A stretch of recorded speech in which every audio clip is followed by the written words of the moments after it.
I came across this thing. It was like an Instagram ad I got called the Adventure Challenge. It's scratch off adventures for every relationship is their tagline.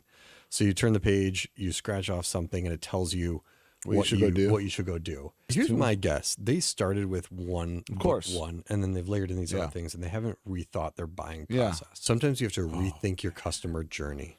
I just thought of the sometimes Chris George has great ideas. You can tell when he sits back, says, "Oh man," raises his hands in the air. I would put these people down a journey and ask them questions. So when they got to the website, I'd ask questions like, what's your current relationship like? How often are you going on date night? How often do you want to go on date night? Then I'd curate a special box. Maybe I'd make it quarterly, and I'm giving them 3 months worth of stuff with the added items. And like on the items, it'd be like, you can't touch this until you get to scratch off number 7. Now I'm hooking them in. Yeah. I'm like getting all this data, and you got their email somewhere near the process. So then if they dropped off, I got to hit them with an email to try to convert them eventually. Adventure Challenge.